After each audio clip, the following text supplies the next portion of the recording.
오늘 빌딩에이스에서는 송파구 9호선 대로변에 걸쳐있는 전층 근생 건물 소개드립니다. 가로고 넓은 형태라서 건물 매입 시 가장 선호하는 모양의 건물이 되겠습니다. 먼저 구독해 주시고 좋아요 눌러주시면 저에게 큰 힘이 됩니다. 구독, 좋아요 먼저 부탁드리겠습니다. 소개에 앞서 최근 발표된 2022년 3분기 건물 투자지수 살펴보고 이어가겠습니다. 건물 매매 가격 및 임대 수익 추이 그리고 효율적인 면까지 간략하게 볼 텐데요. 서울 권역별로 구성되어 있습니다. CDB는 종로구 중심 권역이고 GDB는 강남구, 서초구, YBD는 여의도, 마포 중심입니다. 지금 보시다시피 가장 많이 상승한 곳은 강남 서초의 GBD이고 그 뒤로 CBD, YBD 순으로 나타납니다. 밑에 보시면 10년 전부터 전분기까지 변동률이 표시되어 있는데 역시 강남구 서초구인 GBD가 가장 높게 변동된 모습을 알 수가 있습니다. 지금 보시는 것은 오피스 임대 가격 지수인데요. 오피스 임대료 추이를 파악할 수 있는 지수입니다. 개별 오피스의 보증금, 임대료, 관리비, 렌트프리,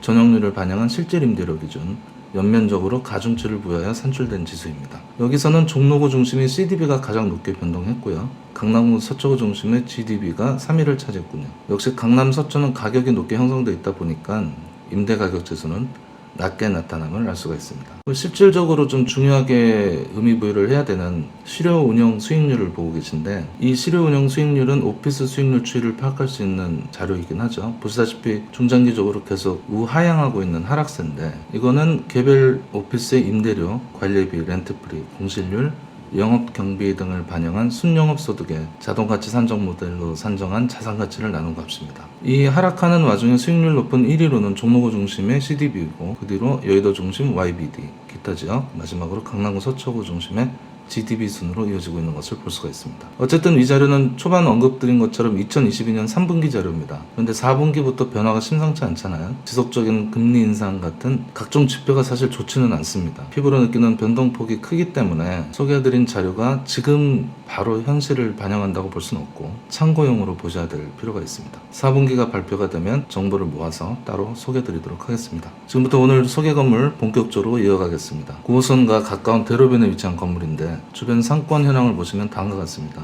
이 지역인데요. 일평균 유동인구가 상당합니다. 71,248명, 금요일에 최다율이 되고 주거 인구가 33,007명으로 역시 그 주변 현황을 반영하고 있는 모습을 알 수가 있습니다. 대규모 아파트 단지이기 때문에 굉장히 밀접해 있거든요. 그래서 송파구가 이런 지역으로 유명한데 역시 보시다시피 주거 비중이 높습니다. 일반 외식업 기준 경쟁점 현황을 보고 계신데 이곳은 이미 활성화가 많이 된 지역으로 표시되고 있고 새롭게 진입하면 위험한 평가가 나오는 위험지수가 표시되고 있습니다. 그래서 이 지역은 신규보다 양도양수, 그러니까 기존 업체를 인수하는 것이 대안이 되겠습니다. 입지 현황 보고 계시고요. 업종 구성에 따른 상권 유형은 특수형입니다. 배우지 토지 용도에 따른 상권 유형은 주거지역이고 주요 상권 유형에 따른 고객 구성은 40대 남성이 메인입니다. 특수형이라고 하면 교육, 의료, 서비스업 등 같은 특수업종 비중이 20% 이상으로 특화 서비스업 비중이 높은 지역으로 말하는데 지금 이 뒷받침해주는 모습을 볼 수가 있죠. 서비스업 지표가 가장 높게 각이 서 있는 모습을 볼 수가 있겠습니다. 이렇게 주변 건물 소재 현황을 살펴봤고요.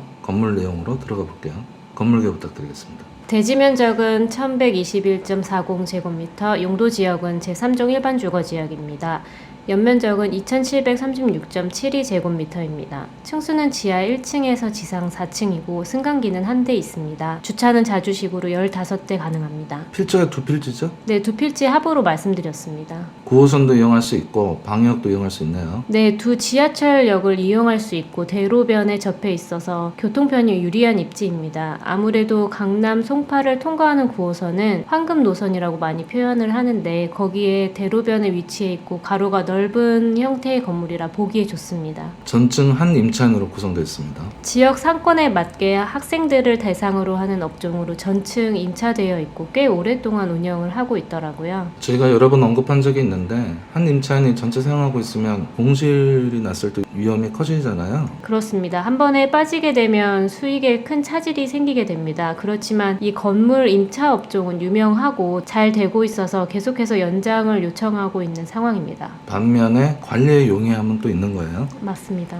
어쨌든 재계약하게 되면 임대료는 당연히 상승시켜야 될 것 같은데 왜냐하면 현재 월 4,300만 원이거든요. 근데 수익률이 그렇게 높은 건 아니에요. 네, 현 건물주께서도 임차 측에게 저렴하게 사용하는 이유로 연장을 하게 되면 인상해야 된다고 통보한 상황입니다. 뭐 사업이 잘 되고 있다 하니까 뭐 무리 없이 연장이 될 것 같습니다. 그런데 사실은 이 건물은 사옥으로 쓰면 딱 좋은 건물이에요. 네, 맞습니다. 교통편도 좋고 대로변에 노출되어 있고 직사각형으로 뒤로 들어가지 않는 가로가 넓은 형태라 좋습니다. 그리고 양방향 도로에 접혀 있어서 뒤쪽으로 자주식 주차가 편하게 구성되어 있는 점도 장점입니다. 주차 공간이 딱 넓어서 굉장히 좋은 장점으로 보여지고 있습니다. 중대형 평수잖아요. 대지를 평당가 8천만 원 초반대에 매입할 수 있는 기회죠. 역세권은 현재 1억에서 1억 2천 정도로 가격이 형성되어 있는데 참고하시면 될 것 같습니다. 왜냐하면 사실상 역세권의 효용을 누릴 수 있는 입지예요. 굳이 꼭 초역세권을 원하시면 어쩔 수는 없는데 그렇지 않는다면 이 건물을 선택하시는 것이 효용이 더 높다고 판단이 되고 있습니다. 추가 더 궁금하신 점 있으시면 언제든 연락 부탁드릴게요. 오늘은 여기까지입니다. 구독과 좋아요 다시 한번 부탁드립니다. 고맙습니다.